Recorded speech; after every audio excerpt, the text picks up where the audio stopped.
You're listening to a Weeby Geeks Network podcast. Another world, another time, in the age of wonder. There was once a dream. You could only whisper it. Anything more than a whisper, and it would vanish. A battle between good and evil. You don't know the power of the dark side.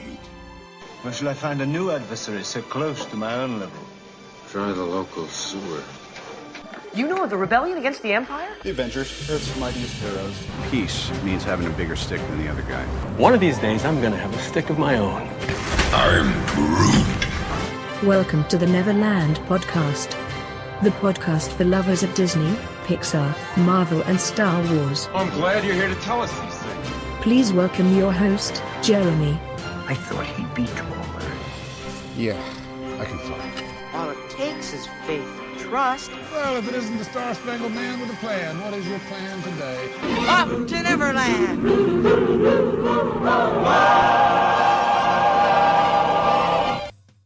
Take your pixie out of your pocket, Neverlanders. Sprinkle some of that pixie dust around, grab your happiest thought, and let's fly away to Neverland this week. We have got some fun stuff coming, as we do every week. I have a rare book review for you, and I bet you've read this book, but if not, I will warn you of spoilers. I took the time actually last weekend to read Harry Potter and the Cursed Child, considered to be the 8th in the Harry Potter book series, although this is based off of 2 parts of a play that is, well, I don't know how much is actually written by J.K. Rowling, but we'll get into that later. And then also I have a movie review for you of Suicide Squad. Yes, I went ahead, sucked it up, and went to go and see it, and I'll tell you what I thought about the film. That is getting really horrible reviews right now from a lot of the critics. Also, we do have a trailer park, but it's going to be different this week. Lost Boy Eric, also known as Lost Boy Retlaw, has been at Friends of the Magic 2016 out there, and he's there right now as I record this, out there with all the other podcasters at Disneyland, my goodness, from all over the place. And there is a special preview of Pete's Dragon that he recorded for us, and we'll just go ahead and listen to that for our trailer park. Also, I've got some great ride audio. I also have the audio of, our event that we had out there at the Haunted Mansion, where things didn't go quite as I had expected, and you'll hear why. It's all coming up for you this week on the Neverland podcast.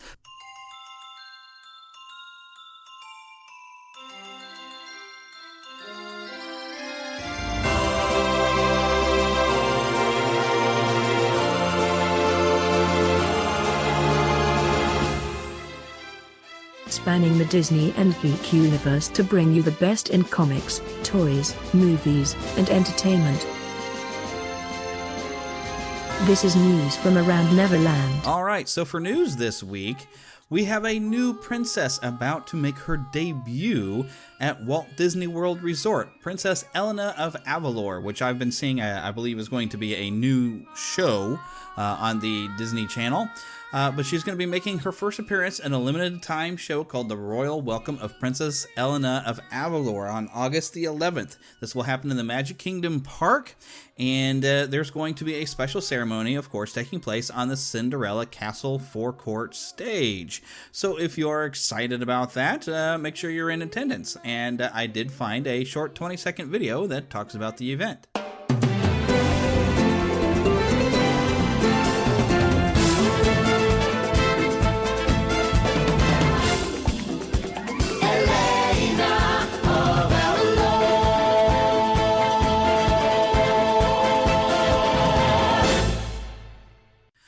Okay, also, this has almost been controversial, some of this week. September 5th is going to be the actual end of Disneyland's Diamond Celebration. Disney California Adventure Park is going to go back to their original version of World of Color, so you better hurry up if you want to see Neil Patrick Harris in the current show. And if you haven't seen it yet, go check it out. Also, the Fantasy in the Sky Fireworks Spectacular will be coming back. I kind of thought the fireworks show, I really wanted to see it, going for the 60th anniversary. I kind of thought that would stick around. Also thought the Paint the Night Parade would be sticking around, but we are getting reports that will also indeed conclude on September 5th and go back to, I guess, whatever was there before. Paint the Night sounds like it's popular enough. I think that it'll come back, I would think, or maybe it'll get moved down to Florida. I don't know, but I think a lot of people really were disappointed that Paint the Night was going away. But, you know, that's the way the cookie crumbles. Also, we've got reports that there are talks going on right now to bring a live-action Star Wars series to ABC television, but nothing is set. It's just in talks. I mean, we've heard rumors there was going to be something like in the Star Wars Underground, you know, going on, and we were going to get a show. It's been rumored around and bantied about for a while, so this is possible, but there hasn't been anything that confirmed that it is happening, but there are talks going on, so feel free to get excited if you want to. I think we should sit and wait. I'm sure Disney will make a grand announcement when they start to work on this show. I don't know what period of time it's going to be taking place. If it's dealing with Sword of the Underground, it would be kind of fun, you know, during the days of the Empire, maybe with some smugglers and stuff, trying to not get apprehended by the Empire with some smugglers. But that's kind of close to what Star Wars Rebels was, so maybe not quite go that direction. But either way, it's possible, okay? Okay, I don't really have a sounder for this, but it is time for a book review. Of course, now this, as I had mentioned, this is Harry Potter and the Cursed Child. The play has opened in Britain, Great Britain. I don't know if someone over there is probably going to correct me and say, yeah, you didn't quite say it right. We have a very specific type of thing. But the play opened in London, and it's in 2 parts. Apparently, you get to go 2 separate nights to see both parts of the play. But here in the States, since we're not going to get a chance to see the play for who knows when, you know, I haven't heard anything about it coming to America, and if it does, it'll probably play on Broadway or something like that. But it's, you know, we're not hearing anything about it coming here. But we did get, and it says special rehearsal edition script on this book. Now, one thing, when you look at this book, you'll notice the cover is very, very different from what we're used to from Harry Potter books. The lettering is not the same. Also, it has an interesting kind of symbolic picture, like a bird's nest with wings with a child sitting in the nest, which is the logo they've been using for the play. I want to read for you the dedication that I find very interesting here in the front of the book. It says, "To Jack Thorne, who entered my world and did beautiful things there." And that was from J.K. Rowling. Now, this says it's based on an original new story by J.K. Rowling, and then John Tiffany and Jack Thorne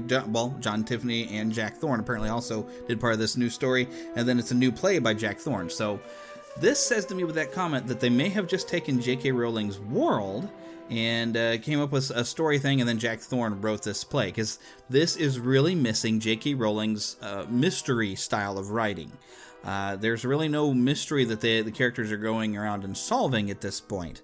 They're also, I felt it was missing a lot of J.K. Rowling's sense of humor, which really makes the books a lot of fun. There's a lot of great humor. She's got a great sense of humor, but it seemed missing from this book.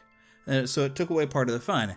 And also, cue the Back to the Future music, because I was expecting at many times that Marty was going to come out and say, "Whoa, this is heavy," because the entire plot of this really involves a lot of time travel with a time turner that's not supposed to exist being found, going back into the past, into the previous books, so we get a chance. It's basically like a fan film, this whole thing. You're going back to revisit some events in the original books, altering them and seeing what changes. So I wonder if Jack Thorne read Flashpoint from DC Comics or something, which we're going to see played out in the Flash television show. But going back, and if one thing had changed, or this certain thing had changed, how everything would change when we're dealing with about 19 years after the events of how the Wizarding world is different. And that's the kind of plot, is going back in time, messing things up, whoops, going back in time again, trying to fix it, messing things up, whoops, and trying to fix it. I mean, this plays like a Back to the Future movie. However, I did find it an interesting read. It was very fun to read. I mean, not as much fun as it could have been if J.K. Rowling's humor would have come across. But it was very interesting, and I did enjoy the characters. But I want to talk about a few things wrong with it, and I'm trying to be careful. I'm not really giving even any names for spoilers, but from this point on, I'm going to talk about some stuff that's going to be kind of spoilery, so here's your warning. Spoiler warning. Skip ahead, give me about 5 minutes or so, okay? Okay, if you're still here, that means you're okay with me saying spoilers. Maybe you've read the book. There was a cheesy lunk of dialogue here. Okay, so the first time we have our two major characters, Draco's son and Harry's son, Albus, who is a Slytherin, which doesn't make a lot of sense to me. I mean, I guess they've got a reason, because, all right, at the end of the books, he's all concerned he doesn't want to go into Slytherin, and his older brother has been teasing him, and so Harry tells him, so, well, you do get your choice. The hat will let you choose a Gryffindor. So the only excuse we get for why he doesn't choose Gryffindor is he meets Scorpius Malfoy and becomes friends with him, and I could see that maybe if they were bonded, he's like, oh, I'd kind of like to, when Scorpius gets sorted into Slytherin, maybe he was kind of, in his communication with the hat, was like, I'd kind of like to go over there. I've got a new friend over there in Slytherin. Can I go over there? Guess maybe that's what happens. I guess they're going with the presumption of that's what happened. But the story really skips forward a lot, and we've got some time travel, but the part that was really cheesy, I almost want to look this up and read it to you. But, okay, so we have an alternate future where Ron and Hermione were not married, and Ron has married Padma Patil instead. And we have this really, I guess it's, it's supposed to be an awkward moment when Ron runs into Hermione at the school, and Hermione is the Defense Against the Dark Arts teacher. And Ron just word spaghettis, pretty much, with awkward and stuff. And I guess it was trying to be funny, but it came off really cheesy to me. It really did. I really didn't like it. I think it could have been reduced and made a little bit better. I mean, the awkwardness was already there. You could tell that it's just like, yeah, there's, in an alternate timeline, you two were supposed to be together, but now this has been altered. One of the things that really kind of bothered me, but it was kind of strange, but you have to now think about Bellatrix Lestrange being pregnant. I'm going to presume it had to have happened right after Dumbledore's death. Maybe a little bit of celebration with Voldemort, and then she has enough time there to have had a child by the end of the Deathly Hallows, where she has, I guess, recovered enough from having a child to where she's active, as you see her at the end of Deathly Hallows. So I figure at that point, that's what they're saying, that she was supposed to be pregnant and have a child. I'm not going to say who the child is, because I don't want to spoil anything, although we're in a spoiler section. But there is a question that popped up, because it mentions that her husband is alive. See, I had figured he must have been dead. Maybe he died in Azkaban. But it mentions in this book that he's alive, which is inconsistent, because, okay, so when all the prisoners were broken out of Azkaban, when Bellatrix herself was broken out, why was her husband not taken out? And even during the Deathly Hallows, when Voldemort has control of the Ministry and he has control of Azkaban, why doesn't, and I guess he releases all his Death Eaters, why was the husband not released? He's apparently still in Azkaban at the time of this book. He has never gotten out. Why not? Because I'm sure if he would have been out, he might have had a problem with his wife messing around with Voldemort, even if it's Voldemort and he's terrified of him. But what? That really bugged me. I didn't think that made any sense. So that is one down point of the book. But overall, you know what? Check it out of a library. Read it. Decide for yourself if you want to buy a copy. You've probably already bought a copy yourself. But, I did find it compelling enough to read the entire thing. I don't think it's as well written as anything J.K. normally writes herself. I would think if this story was kind of her idea, if she'd written it, I think it would have been a much better book. But she's, of course, busy writing the Fantastic Beasts and Where to Find Them, and I'm very excited for that as well. So we'll just let it go with that. Now let's take a little moment here for a visit to the trailer park. All right, y'all. One more time. It don't matter what you look like. It don't nobody gonna sing with me. Okay. The Neverland Trailer Park. Welcome to the Sunset Showcase Theater. I'm Bryce Dallas Howard, and I play Grace in the upcoming reimagining of Pete's Dragon. Pete's Dragon is a heartwarming adventure between two very unlikely and special friends.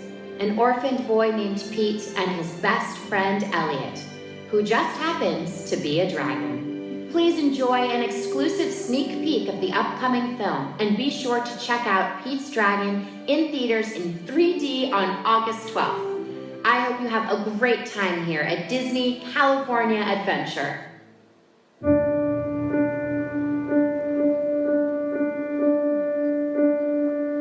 For as long as people have been going into those woods, there have been stories about a dragon. They come from the north, way up there in the mountains where few people have ever been. Hey guys, come check this out. Hey, what do you think? A bear? You ever seen a bear that big? They say it lives in these very woods. They say this, they say that, but as far as I know, not one soul has ever actually seen this dragon. Except me. You saw a dragon? I sure did. What'd it look like?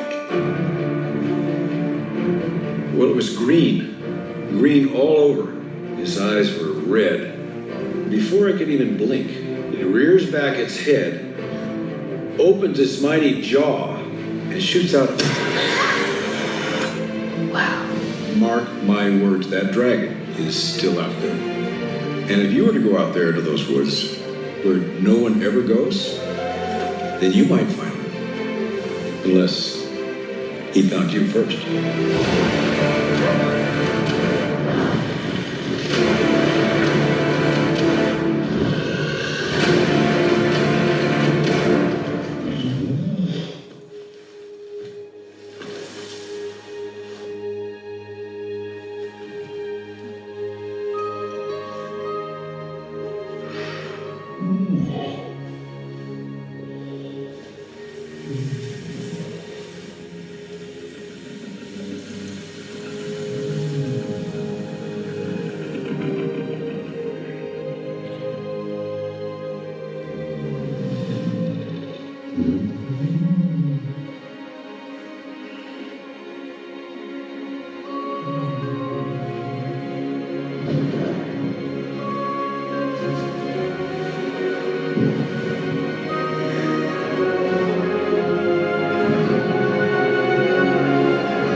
Gotcha.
What were you doing in a tree?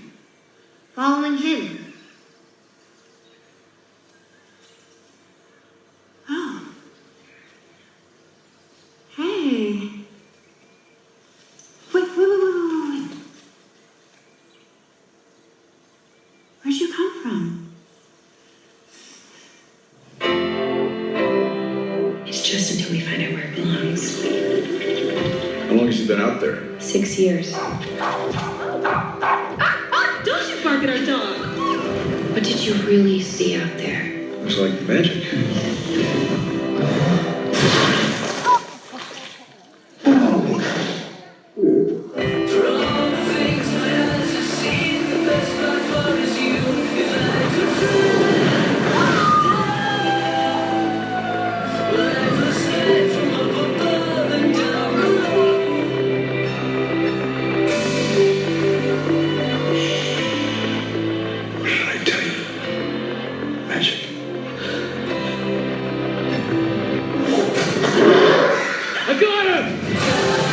This thing is gonna put me on the map. Folks who come from miles to see this.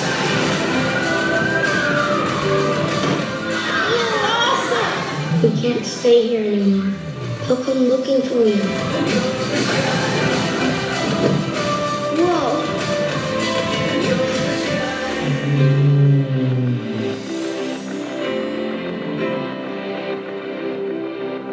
Mommy, there's a monster outside.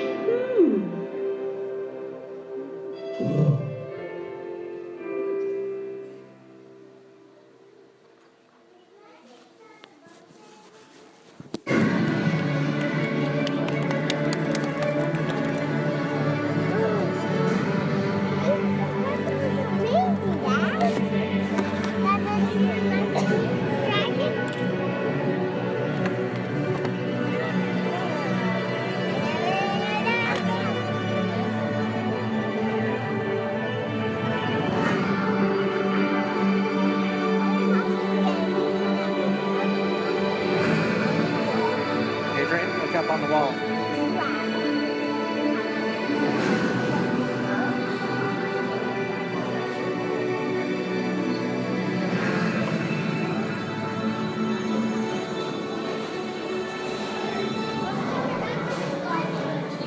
Okay, well, I'm not really going to comment much on that. I think it's time, after a trailer, though, to have a movie review. There'll be spectacle, there'll be fantasy, there'll be daring do and stuff like you would never see. Hey, a movie. Yeah, we're gonna be a movie. Starring everybody And me. Boy, I wish I were you people seeing this for the first time. Kermit, I got a great picture of the chicken. Oh, good. Gentlemen, ladies, what if Superman had decided to fly down, rip off the roof of the White House, grab the president right out of the Oval Office? Who would have stopped him?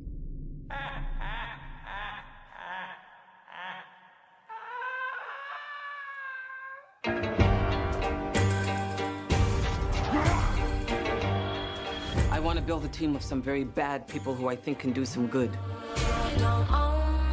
Y'all jokers must be crazy. I'm not just one of y'all many toys.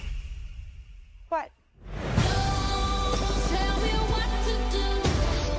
This is the deal. You disobey me, you die. Try to escape, you die. You got a boyfriend? You irritate or vex me, I'm known to be quite vexing. I'm just forewarning you. you die. If they get caught, we throw them under the bus. What a ride! Let's play. Come on, got some better too? Light it up! I love this guy.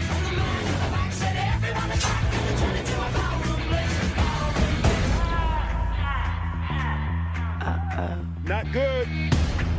Don't forget, we're the bad guys. Are you sweet talking me? All of that chit chat's gonna get you hurt. The back is ready to crack as he raises his hands to the sky, and the girl in the collar is everywhere.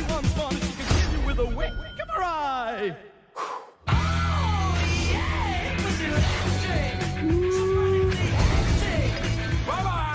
What you gonna do? You wanna see something? Yo, y'all wanna see something? Yes, I wanna see something. I was just trying to get you there. No hard feelings, right? We good.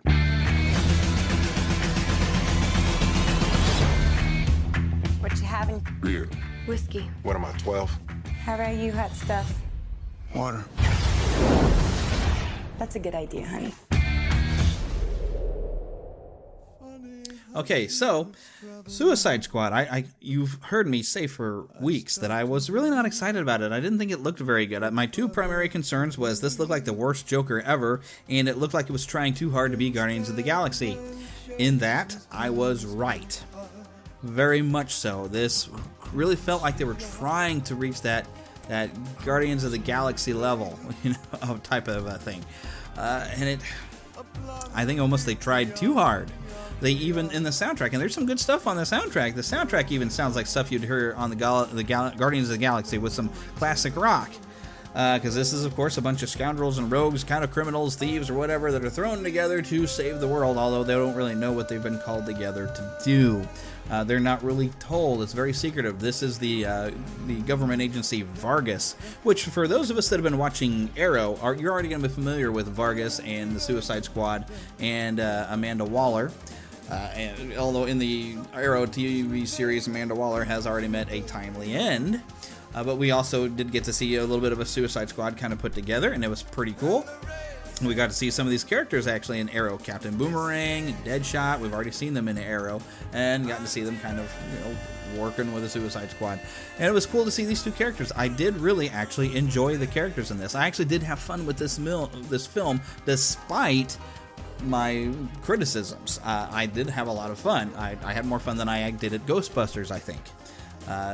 But some of the fun in there is you do get to see a bit of Batman, and because they go through when they're introducing these villains, you're getting to see how they were apprehended, and of course Batman is involved. Also the Flash, we get a really good look at how the Flash is going to be looking in the Justice League movie. The suit, I think, looks really cool. So that we get to see the Flash catching Captain Boomerang and stuff like that. Batman, of course, catching Deadshot.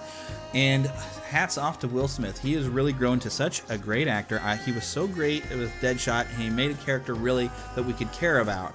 And actually, I ended up caring about a lot of the characters. I also really did enjoy Jay Hernandez as this character Diablo, which I'm not familiar with the DC universe, so I am not that familiar with this character, but he has this fire control and manipulation and generation that he does.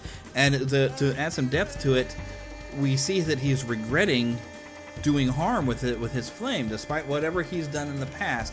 He's, having a crisis of conscience of realizing, wow, I've killed a lot of people, and he doesn't want to.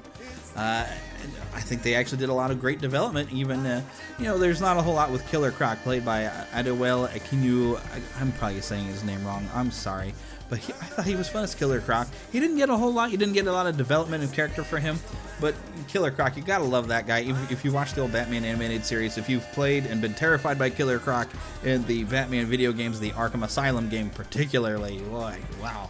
He was a great character in there.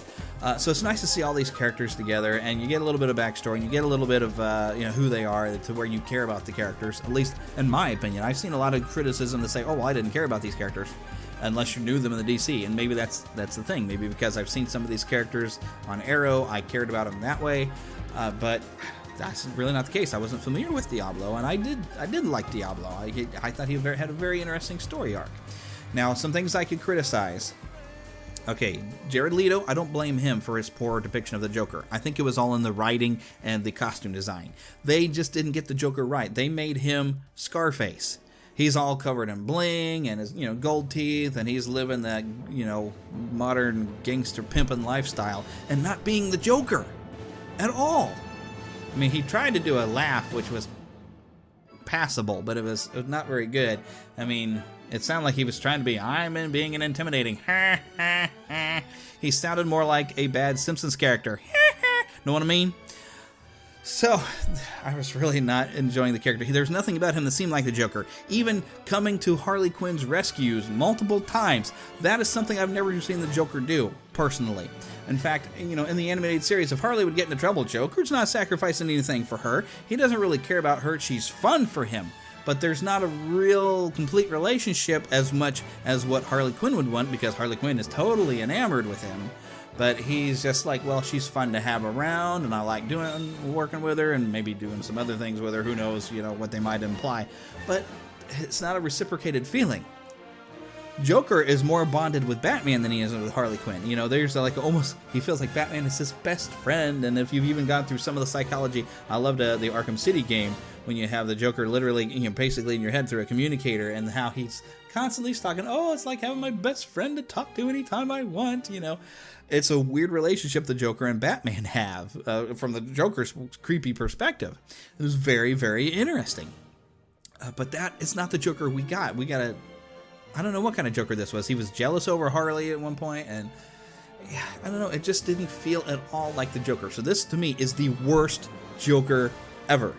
Now, as far as Margot Robbie as Harley Quinn, I think she was great playing the character. She had a lot of the personality. She kind of gave a little bit of Arlene Sorkin's kind of dialect or accent a little bit. I mean, Arlene really, who originated the character, written, into the animated series where we first got the character. That's where the character was created.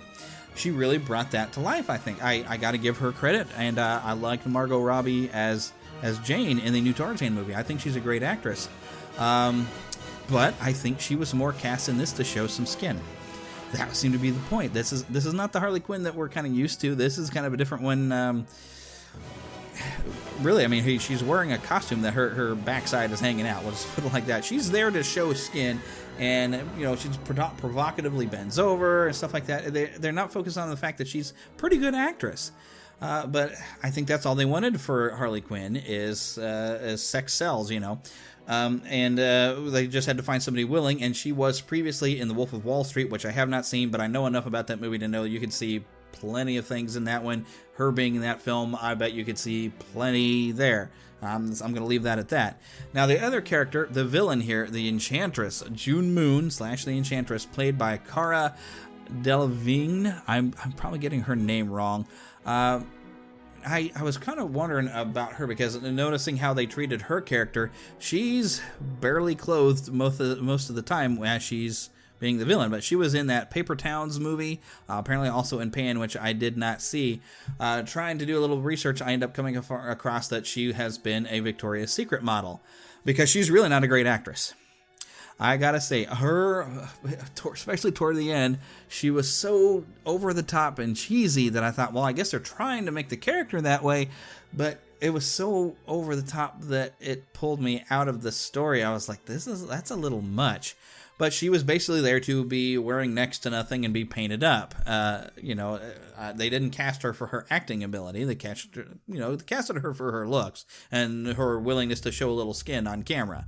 It seemed to me. And it was really kind of a lame villain. I mean, she had some cool powers, but they didn't explain what she was up to very well. She talks about, they love to worship machines. I will build them a machine. There wasn't really anything that, okay, here's this machine, here's what it does, other than you see when they start confronting her at the end of the film, she's able to destroy stuff because she's captured Amanda Waller, and so she knows where to find things to destroy, and she's using whatever this is that she's got to destroy it. So I guess that was the machine. The other part of it is she's able to basically create a zombie movie because she can take people and with her power curse them into weird monsters that will now loyally serve her. And yeah, it was like a zombie movie the way these things were going around, except for they were able to move quick and they were wearing military outfits, some of them. Yes, it was kind of off. So I mean, there's some stuff you can definitely complain about this movie, but I did have fun with it. I mean, it's entertaining. You got to give it that. And I think most of the cast, I think, was very, very good.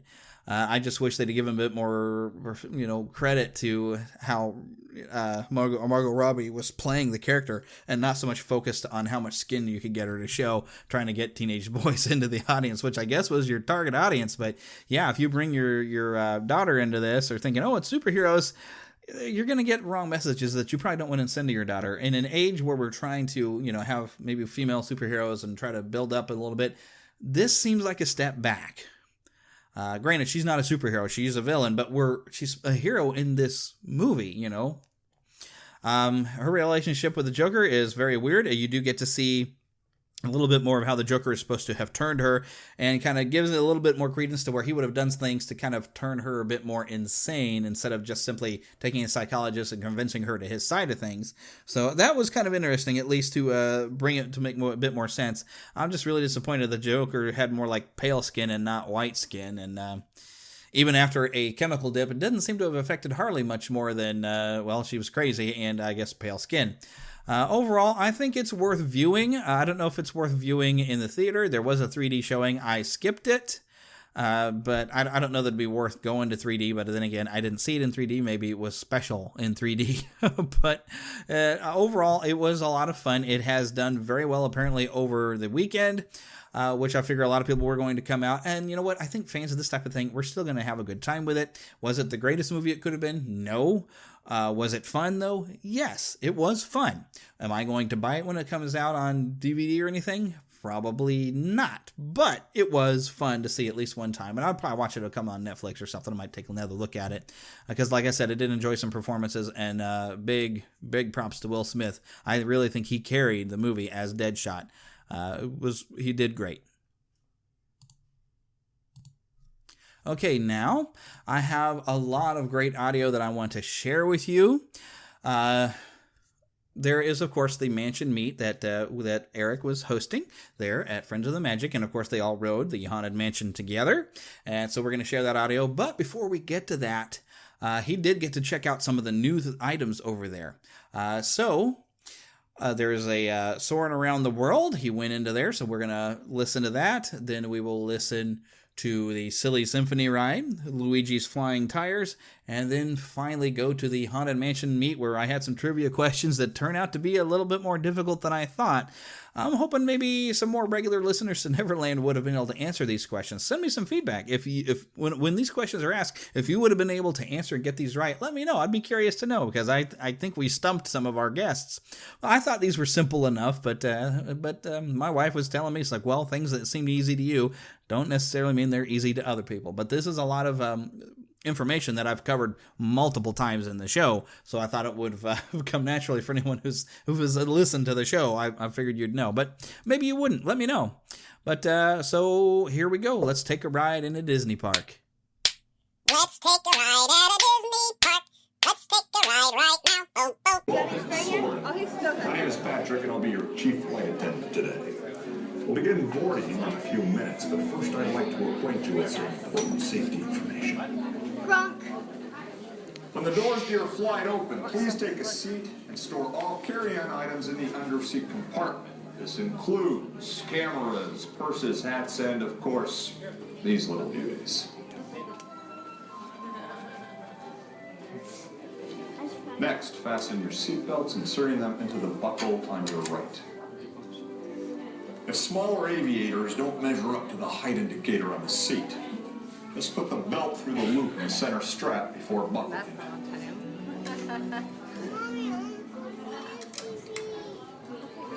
Nice work, pal. Soon you will be airborne. So if you or your little aviators have a fear of flying or heights, you might want to wait for your party at the arrival gate. Okay, let's review. That is seat, seatbelt, carry-on, safety, string, fear of heights. Keep your hands and arms inside at all times. Yeah. Have a nice one. Prop just told us what to do. Should we listen to him or not?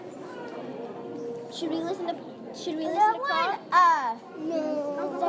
We shouldn't listen to Prop? But I thought Prop saved the Emperor. I thought he saved the Emperor.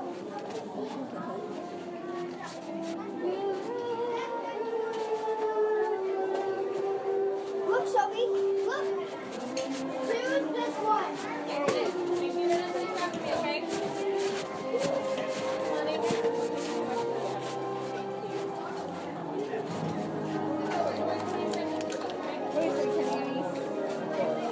I want something to buy me. I want something to buy me.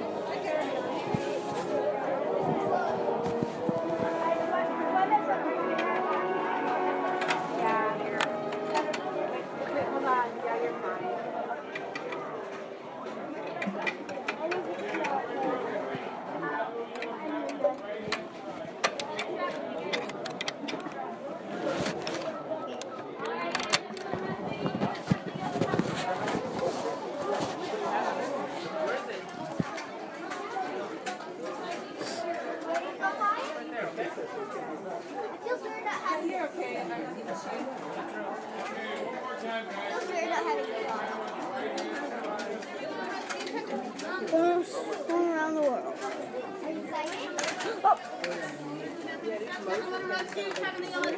We are now conducting our final systems check. Please stow all carry-on items in the under-seat compartment. For your safety, remain seated with your seatbelt fastened during your flight and watch your children. Bienvenidos. Favor de colocar sus efectos personales en el compartimiento debajo del asiento. Para su seguridad, permanezcan sentados con el cinturón de seguridad abrochado durante el vuelo y vigilen a los niños.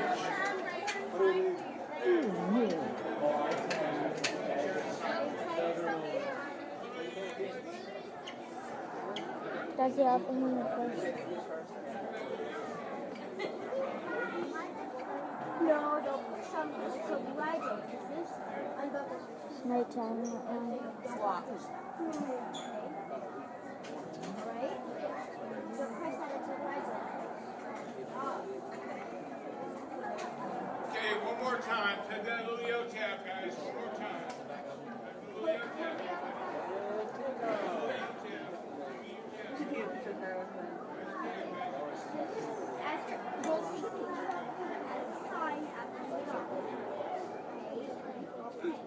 Where's got a seatbelt?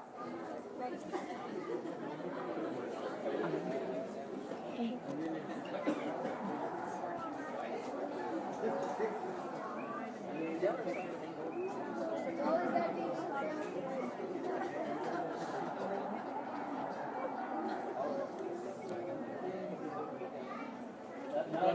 Take off.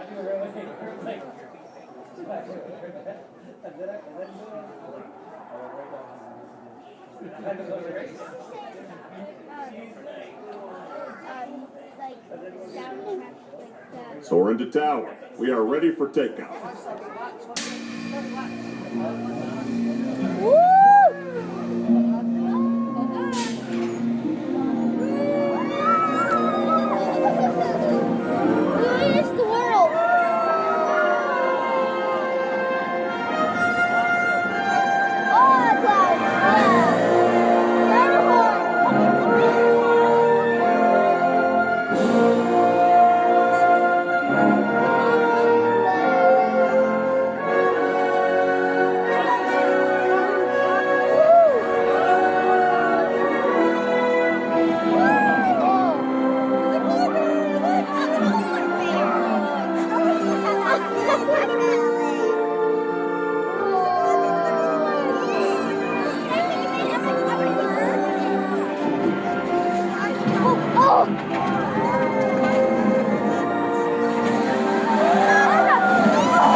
Fasten your seatbelt. Just push down on the red button on your way.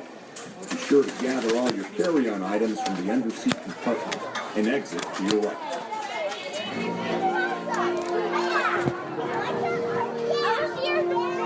I was near the pin.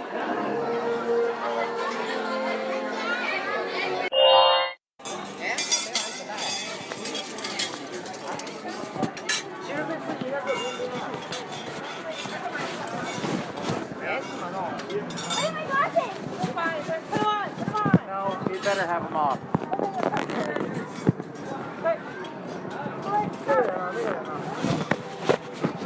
For your safety and enjoyment during the ride, please remain seated. Hold on to your lap bar and do not try to twist, rock, or grab onto any other swings at any time. And be sure to watch your children. Once we have given the all clear from our conductor, we will begin. Para su seguridad y para que disfruten del concierto, por favor, permanezcan sentados, agárrense fuerte y no traten de girar, balancear o agarrar otro cochecito mientras estén en movimiento. Y vigilen a sus niños. Una vez que el conductor nos dé la luz verde, empezará el concierto.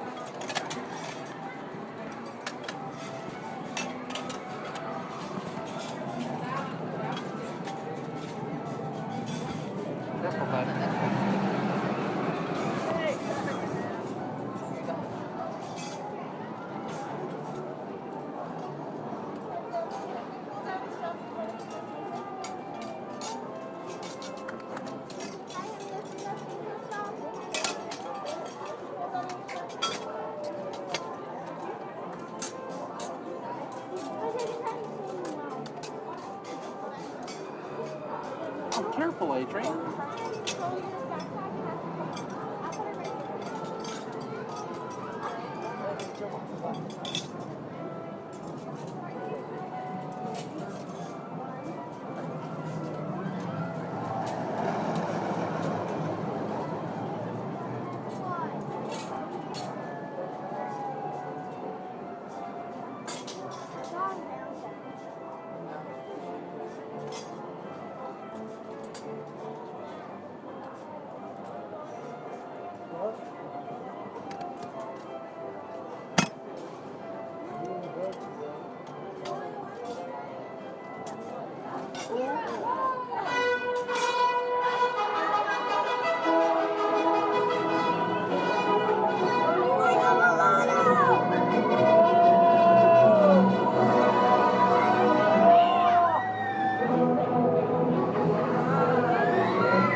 our concert is ending. Stay seated until your silly symphony swing comes to a complete stop.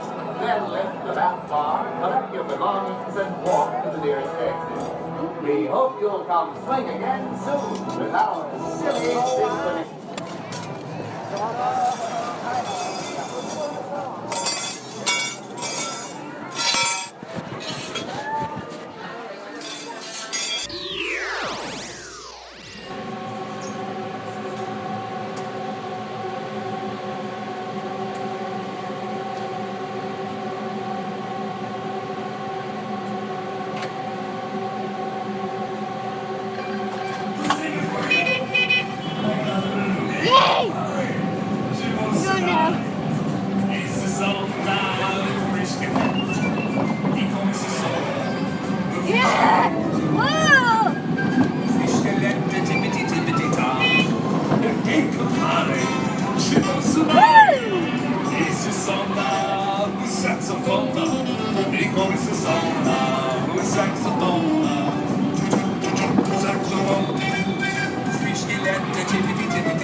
To Disney and beyond.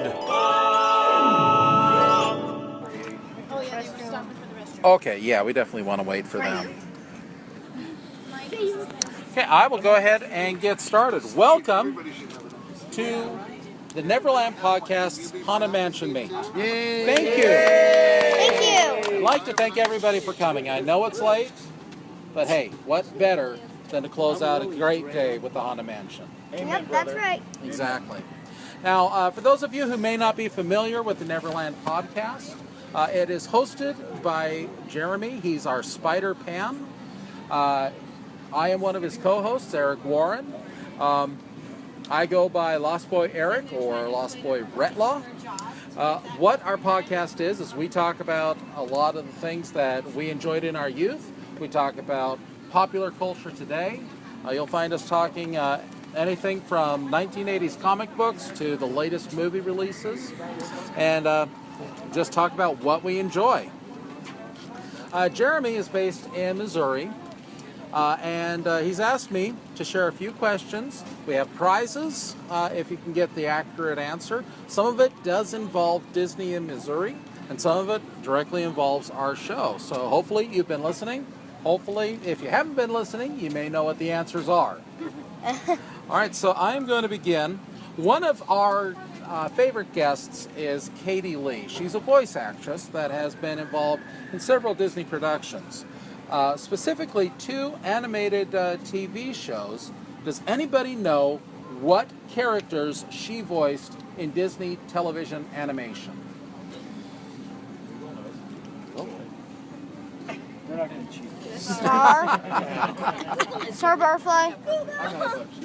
Google will help. I didn't need to hear that. Oh, sorry. Awesome. That's what Anybody? Okay, I'll give you a hint. These were some of the first Disney television animated productions. These Darkwing did not run Duck. on Disney Channel? What's that? Did they not run on Disney Channel? They may have run on the Disney Channel after their initial syndicated good. Okay, run. So we're talking about not garbage. Awesome. Oh. You know Hannah Montana is part of our group, right? She's in the back.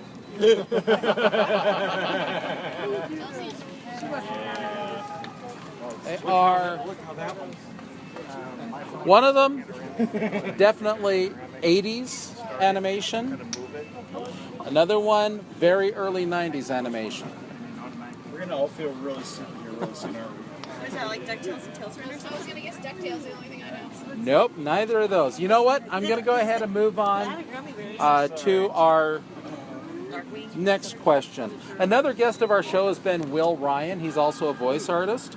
He has voiced 2 characters in Mickey's Christmas Carol, one character which he returned to voice in Get a Horse. Everyone familiar with Get a Horse? Yes. All right. Yep. So, name one of the characters that he has voiced. Willie. Willie. Whoa. That is correct. Yay. He also voiced Pete as well. Thank you, sir. There you go. Yay! Mickey Penn. You are quite welcome. That was Gary Chambers. All right. Let's move on to some Marceline questions then. Walt Disney returned to Marceline for 2 things that were dedicated to him and named after him. Name one. Yes, Laura. A park. A park. A park. Not specifically. A school. Yes. That would be right. Close to a park, though, was a swimming pool. Ah, okay. Yay, Leona! Woo! Again, Mickey Penn. Jen had her hand up too, so you gotta watch that angle too. You should have gone. I am so sorry. Jen, did you have another? No, Jen's back behind. Oh, school. Okay, I'm sorry. You know what? It's all right.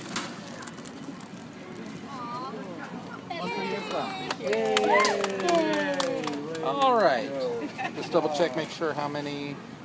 Pins left. Prizes. Yeah. All right. To go with one final question. What Disney film had its premiere in Marceline? Tugboat Mickey. Matt. I'm probably wrong about this, but I'm going to try Tom Sawyer. Nope. Nope. Good guess, though. Toby Tyler? Not Toby Tyler. Steamboat Willie? Was it a live-action film? It was a live-action film. Johnny Tremaine. Nope. It starred Fess Parker. Oh, now they gave it away. Matt. Davy Crockett, the River Pirates. No. Someday you have to figure out. It was not made for television. Was it? It wasn't Old Yeller, was it? Nope. Okay. I'm here, we can begin. Okay, good for you. Wait, you want to ask the question again? He's actually Yeah, going to know the answer. I'll ask it one more time. What Disney film had its premiere in Marceline? Oh, You know it. We've confirmed that it's live action and that it starred Fess Parker. Come on, it's really easy. It was in, But it was not Davy Crockett. it had a steamboat in it, right? No. We talked about this. Nope. Was it another political figure? Mr. Smith goes to Washington. It wasn't Young Mr. Lincoln, was it? All right. What's that? Young Mr. Lincoln? Nope. Nope. I'm afraid we've stumped you. That was The Great Locomotive Chase. Movies, that's right. I should have said that. The other question that we asked, name one of 2 Disney animated TV characters that had been voiced by Katie Lee. One is Sonny Gummy from the Gummy Bears. Gummy bears bouncing here and there and everywhere. And the other character that she voiced in Disney animation was Honker from Darkwing Duck. Oh, Honker. Honker Muddlefoot. She also was the very first voice for Dumbo in Dumbo Circus. Oh, wow. No way. Oh, okay. All right. So thank you, everyone, for participating. We Like I said, are able... Oh, yeah, not a problem. We are able to get a single elevator to ourselves. If you would like the experience to lay down, I've heard that it's something definitely to participate in. Who's going to volunteer to help us all back up? It has been a long day. McKenna and Adrian. No way. Never. No one ever said okay to All that. right, let's go ahead and move on. Adrian, go get Mom, Sophie. All right. Who has a wheelchair? No Oh. walker. Right back here. Is she able to walk? Joe. Oh, one moment. Joseph. We've got one wheelchair. Practicing that terror. Foolish delight. Elevator. We're hoping to have our own elevator. The next one. There's next.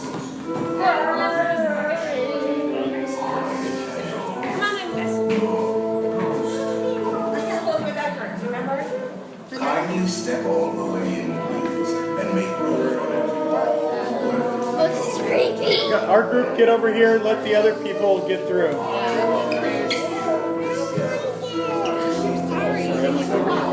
Actually, you're helping me right now. This is therapy.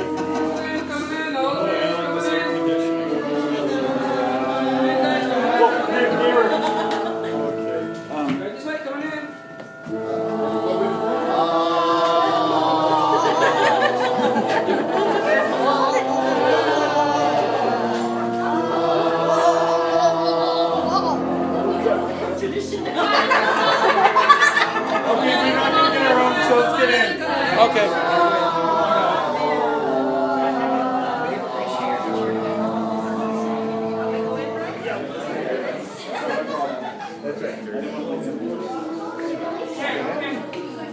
Eric, are we seriously gonna lay down? What? No. Joe. Want me to ride with you? Yeah. All right. It looks normal, but it feels like there's special effects. You're actually You're the one in Walt Disney World? This isn't an elevator. Just a stretching room. it's actually You know why this has to be an elevator? why? Because they had to get us under the railroad tracks. To the right. We actually go on the Cancerous pallor betrays an aura of foreboding. Almost as though you sense this quieting metamorphosis. Is this haunted room actually stretching? Or is it your imagination? And consider this dismaying observation. This chamber has no windows and no doors. What do you know? We're starting to sound like bored. To do this chilling challenge. To find a way out.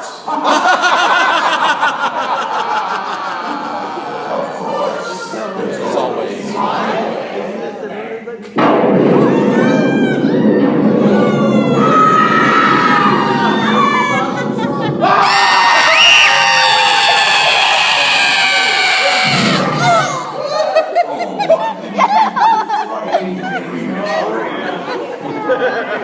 Oh, no doors, huh? Then why are there doors right there? Let's all stay together.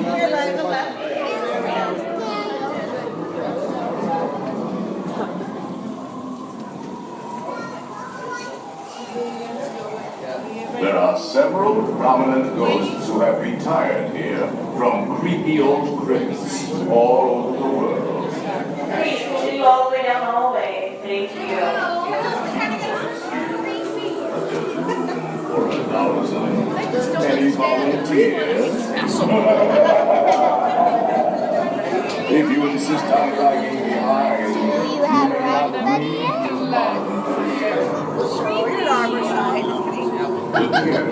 the glittering sanctum of the spirit world. I don't know why I'm so creeped out. Kindly watch your step as you go. We spirits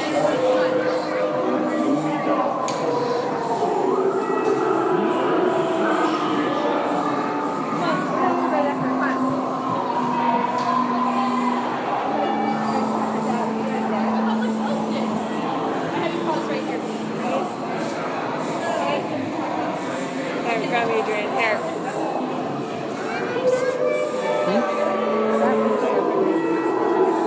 Where's that, bud? Here.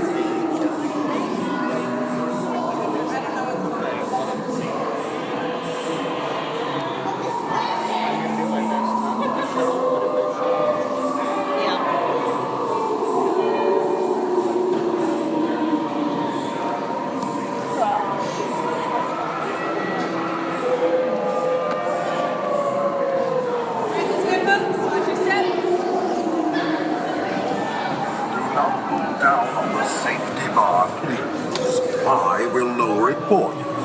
And heed this warning. The spirits will materialize only if you remain safely seated with your hands, arms, feet, and legs inside. And watch your children, please. Para su seguridad, permanezca sentado y mantenga las manos, brazos, pies y piernas dentro del vehículo. Y cuide a los pequeñitos. Y ahora, prepárese.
Let there be music from regions beyond.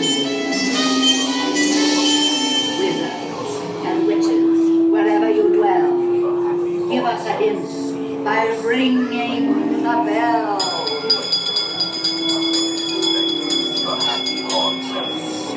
Serpents and spiders. The happy haunts have received your sympathetic vibrations and are beginning to materialize. They're assembling for a swinging wake, and they'll be expecting me. I'll see you all a little later.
hiking ghosts.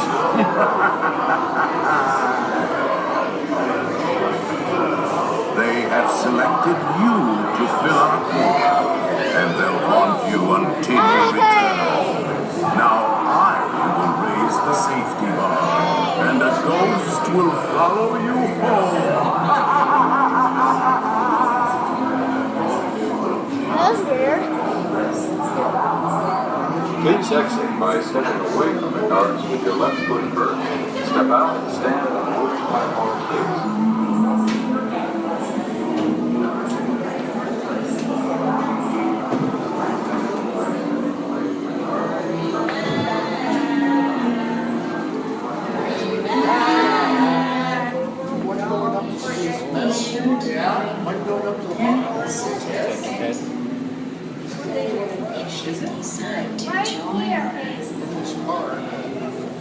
Make final arrangements.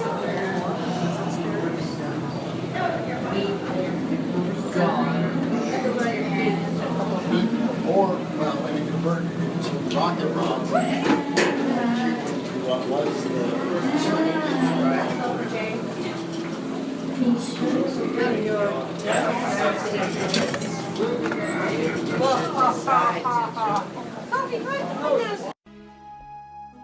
Thank you for listening to the Neverland Podcast. We invite you back next week for more fun and adventure.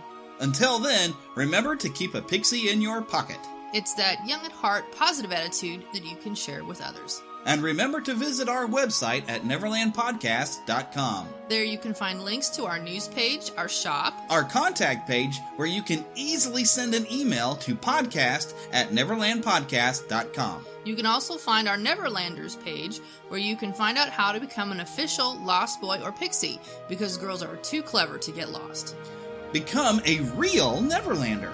Please feel free to leave us a voicemail at 816-226-6492. And be sure to follow us on Twitter at NeverlandPcast. And like our Neverland Podcast fan page on Facebook. We also have a group on Facebook for you to join.